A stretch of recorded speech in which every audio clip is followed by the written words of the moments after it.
It's my pleasure to be here with Elon Musk. Jane provided, I thought, a great introduction, but I just wanted to add one more thing before we get to questions. When Elon was 23, he got out of college.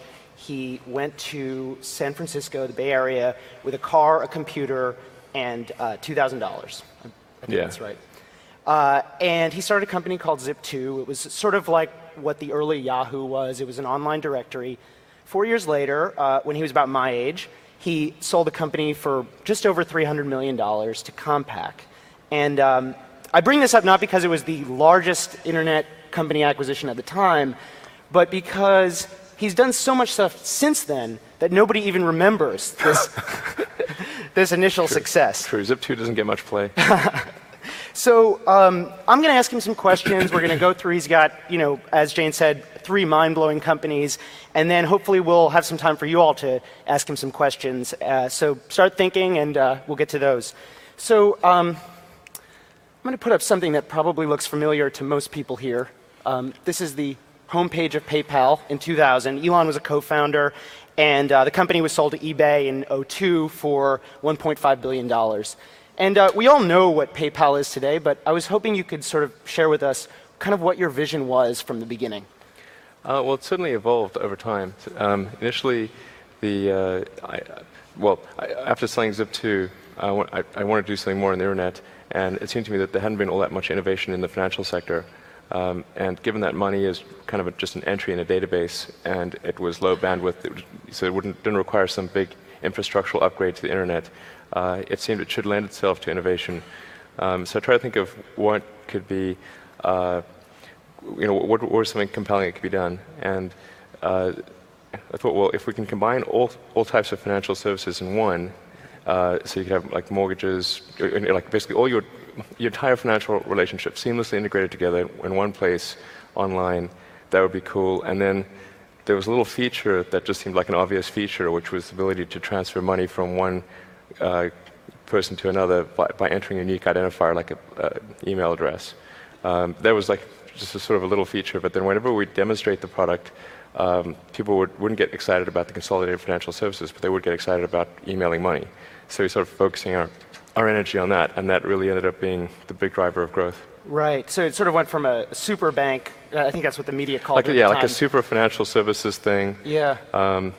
To really narrowly focusing on email payments. Although I should point out that actually a lot of people aren't aware that a lot of the success of PayPal is due to the underlying financial services that are there, such as the money market fund, which is one of the highest yielding, in fact, I think the highest yielding in the country, and the fact that there's a PayPal debit card, which operates off the MasterCard system, so you can buy things, buy things in the real world, and get cash from an ATM that directly taps into your PayPal account. Those are actually very important to the PayPal business model. Right. So you were CEO of the company for most of 2000, I think, and you went... And 99, yeah. And 99. So like 2 years, basically. PayPal merged, Elon's company merged with another company. Cool, yeah. It became PayPal. Right. He was running the company.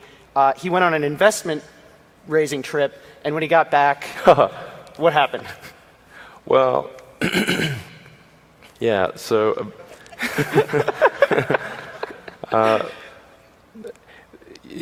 I think it's not a good idea to leave the office when there are like a lot of major things underway which are causing people a great deal of stress. Yeah. But it was a combination of needing to raise money, and I'd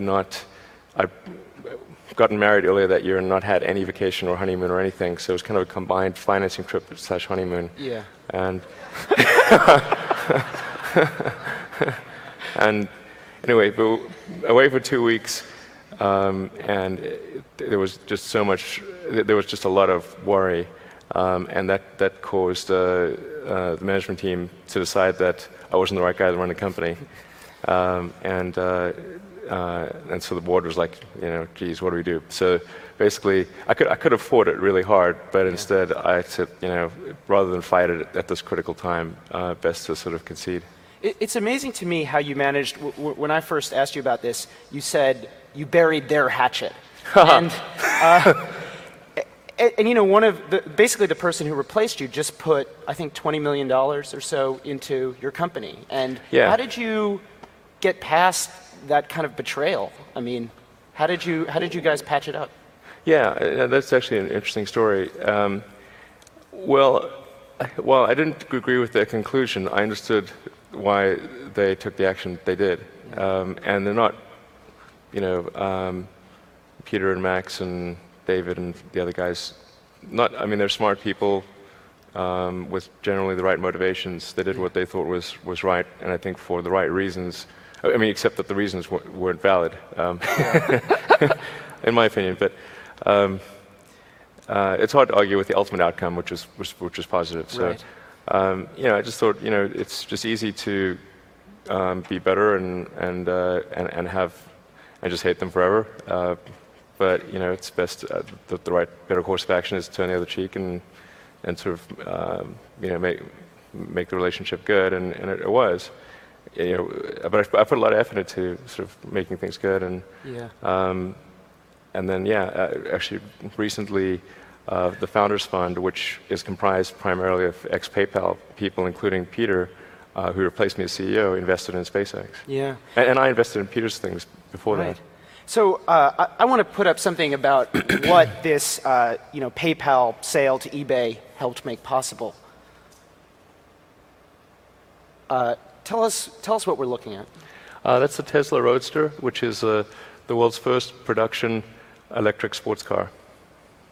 And how much does it cost? How fast is Sure. it? Give us the sales pitch. Okay. They just opened a dealership, so he should be good at this. Actually, I've sold a lot of cars.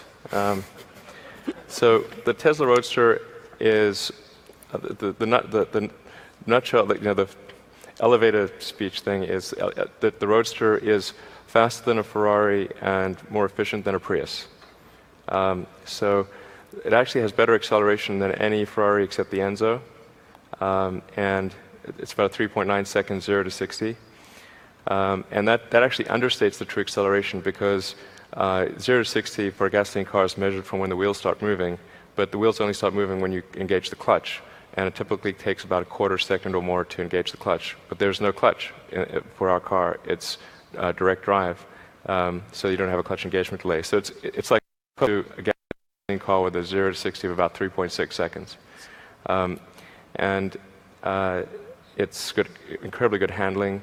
And then the energy efficiency of the car is probably the most amazing thing. It only costs $4 at current California rates to go about 250 miles. So the range, the current EPA rated range, which is a combination of highway and city with the air conditioning on, is 244 miles. So it's amazing. So this is, I mean, it's so cool. It costs $109,000 if anybody's interested.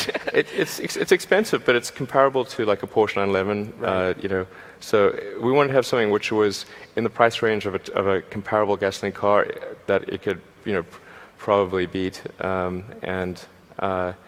You know, so that's key, because, you know, it's one thing to have a compelling product, but it has to be a compelling product at a compelling price. Right. You, in the press, obviously, this has gotten a lot of attention, and Elon's taken a lot of flack for various redesigns. You've been portrayed as a micromanager, you know, redesigning the headlights or whatever. I thought it was a nano manager. I've improved several orders of magnitude. So, why does the car need to be perfect? I mean, why did you need to redesign, you know, the doors, for instance? Well, first of all, the car is definitely not perfect. Okay. In fact, one of the things that troubles me personally is, like, when I see a product, I can immediately see a readout of all the flaws. Yeah. I need to reprogram myself or remind myself to, like, look at the good things as well. So it's certainly far from perfect, but the acceptance. I mean, fundamentally, if you don't have a compelling product at a compelling price, you don't have a great company. And that was really the gate that the car had to pass through. And so there were things like the door sills, because we used a chassis that was inherited from Lotus Elise, In retrospect, we should have completely redesigned the car and not use any Elise componentry, because we really, it's sort of like you go into a house and you think you'll just change this or that and it'll be all okay, and then you end up changing everything in the house. It would have been better to just level the house and start and do something new, because our car is 30% heavier. The load points are all different, so we had to really redesign the chassis.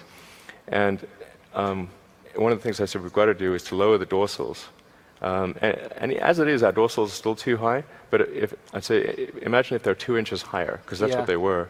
It made it almost unusable in my view. Yeah, I mean, what Elon, I think you were quoted saying something like, DeLorean failed because they built a bad car, and, and the car needs to be worth $109,000 Absolutely, absolutely, exactly. If you don't, exactly, we did not want to create another DeLorean, and the DeLorean kind of looked kind of cool, but it was really weak on performance. It was unreliable, and there were lots of little issues with the car, and we just didn't want to be in that situation.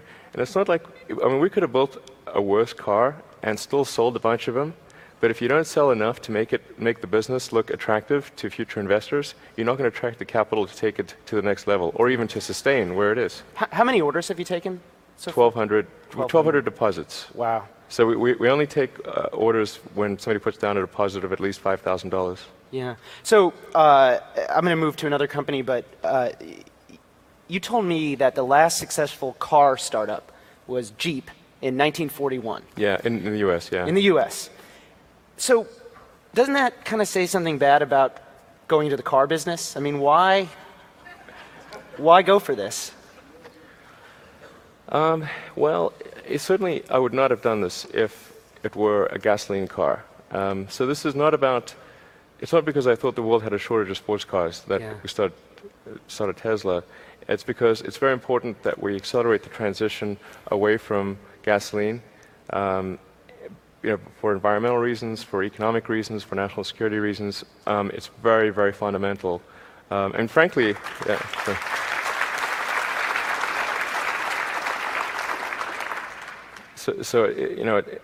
even if you don't believe in the environmental reasons, even if you don't believe in the national security reasons, it's obviously gasoline, oil is not a renewable resource.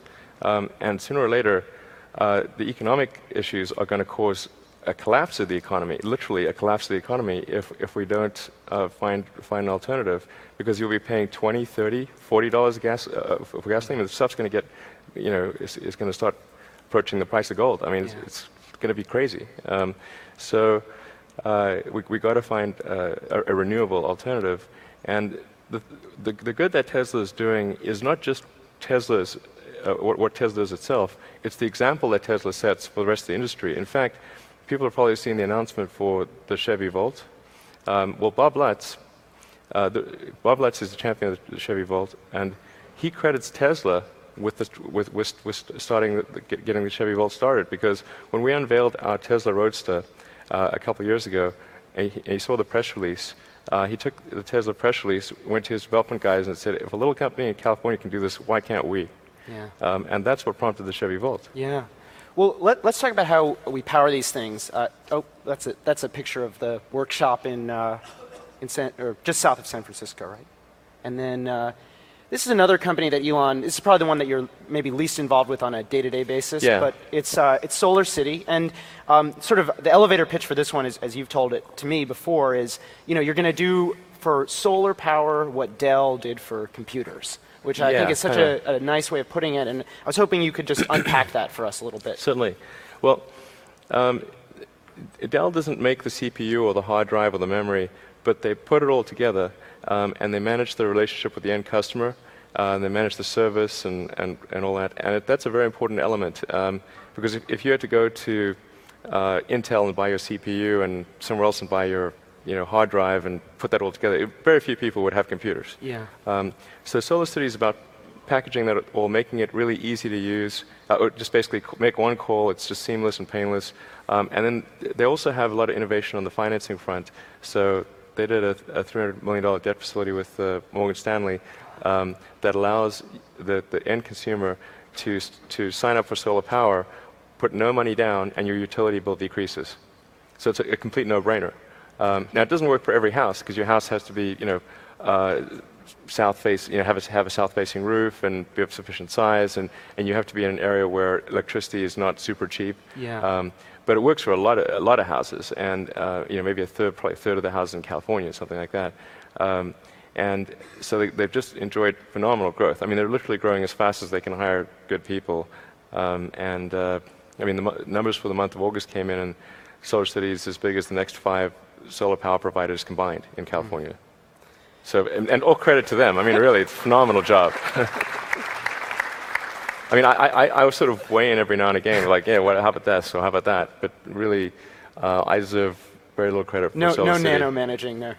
No, not at all. Yeah. Thank goodness. So Jane brought up Mars in her introduction, and you got out of PayPal and Zip2, with a lot of money, and I'm sure people in this room have had this happen to them, and many people will have it happen sometime in the future, I hope.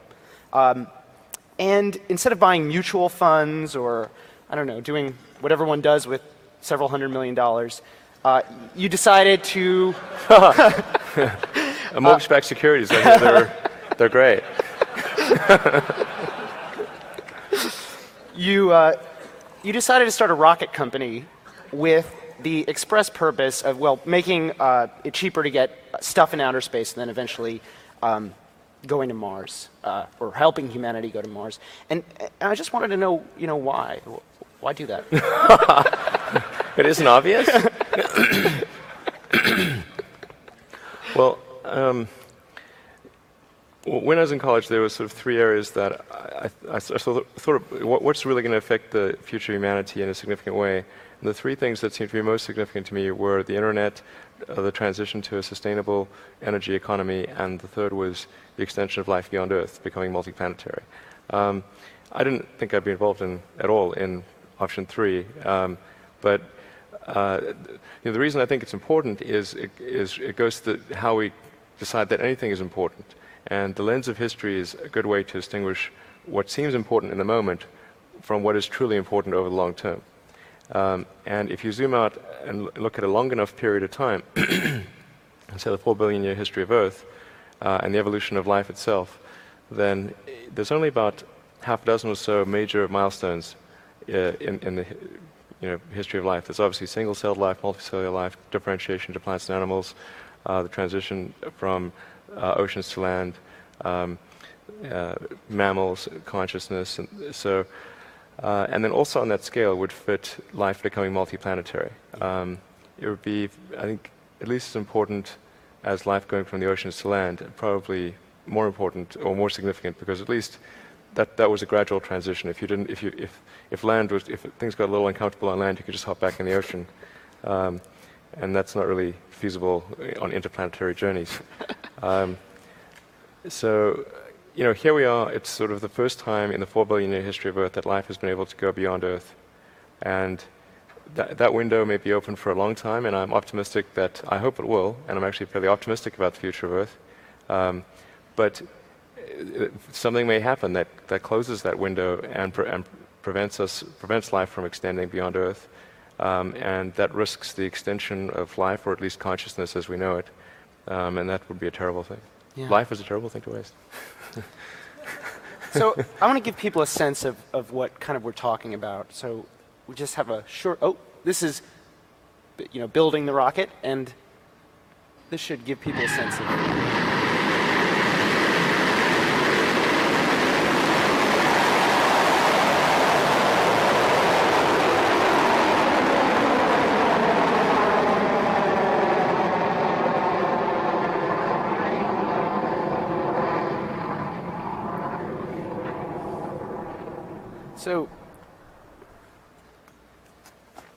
So that's your rocket, and that launched. Yeah. that launched. What, about 3 weeks ago or 4 weeks ago? Yeah. And we'll get to what happened, but I just want to ask you. I mean, watching that and when you watched that for the first time, mm-hmm. Your first rocket went in 2005, I believe, or right. I mean, how did you feel when $100 million years of work, and you're shooting something in the air. I mean, it must have been amazing. Yeah, it's pretty nerve-wracking, that's for sure. The pucker factor on launch day is very high. So no, something. Well, yeah. I mean, I'm actually, should be said, I'm actually kind of like a physics guy. I mean, I'm like an engineer really, and I do kind of the business stuff because you kind of have to do the business stuff, or if you don't do the business stuff, somebody else is going to do it for you, and then you could be in trouble. I'm actually the chief designer of the rocket. I mean, I could tell you, I could redraw that rocket without the benefit of blueprints for the most part. Yeah. So it's sort of like seeing my baby go up there, and it's pretty scary. Yeah. So there have been 3 flights so far, and each one has obviously the goal is to get into orbit. Each one has sort of not made it. How did you deal with the? Well, we got to space. Okay, you got to space, but it Yeah. didn't. You didn't get where you wanted to go. Not all the way. Sorry. Well, So, you don't necessarily go all the way on the first few dates. SpaceX has. Got to work your way up there. But it certainly flights 2 and 3 got to well beyond the boundaries of space. Didn't get to full orbital velocity though. Yeah, but I mean, you've got SpaceX has several hundred employees, and obviously you said it was like your baby. I mean, how did you deal with it personally, and then how did you deal with the company as a manager, sort of helping them get past it and helping your customers get past it, obviously, to keep their money, because nobody's taken their money out of Right. SpaceX. They've sold 12 flights and none of the customers have asked for their money back. That's true. So how did you do that? Lots of therapy, lots of hand-holding. It was just, I think the customers that have signed up for SpaceX are pretty sophisticated. They understand that in the early attempts at flight, in the development phase, essentially, we call it the beta phase if it was software, there will be crashes, and things won't initially go 100%. They obviously do expect that once we get out of the development phase, that there will be good reliability. And that really is a function of eliminating design-related issues. Yeah. The last launch had a problem because we had a brand new engine on it that had a thrust transient that was longer than the last one, and so there was an issue following stage separation. Right. But generally, they're quite sophisticated customers, and they understand what's going on. And actually, the first 3 flights were paid for by, well, the first 2 were paid for by DARPA, the Defense Advanced Research Project Agency, and the third one was paid for by the Air Force Operational Responsive Space Office. And the outcomes they were looking for were not really the delivery of a satellite to orbit. They were actually looking for demonstration of rapid launch. Right. And Which so you they showed actually them. felt that we were fully paid for 3 flights. Right. So I'm going to ask one more question, and then we'll have some time for a quick Q&A. There's another rocket that looks just like this right now in the Marshall Islands, where SpaceX launches from, and I think you told me it's going to go on This coming week, Tuesday, hopefully. or hopefully this week. And you told me, and I think you've written this elsewhere, that starting a rocket company it's so risky. It's like playing Russian roulette. And Well, each launch is a bit like Russian roulette, yeah. okay, and But Russian roulette, it's worth pointing out that you're probably going to win. but I wanted to ask you, Russian roulette, how do you know that you're dead? I mean, when do you stop? When do you say, you know what, I'm not going to make it? Or how do you know? I think if we run out of money. But we actually, I know this sounds crazy, but we were profitable last year. We're going to be profitable this year. I'm not a big profit, we're a fairly small profit. And we have enough funding on hand and with existing contracts that are independent of Falcon 1 to last through the end of next year. Okay. So I was just told, I guess we don't have time for questions, and I'll let that be my last question. Okay. But Elon, thank you so much for being here and just sharing your story with us. It's so inspiring.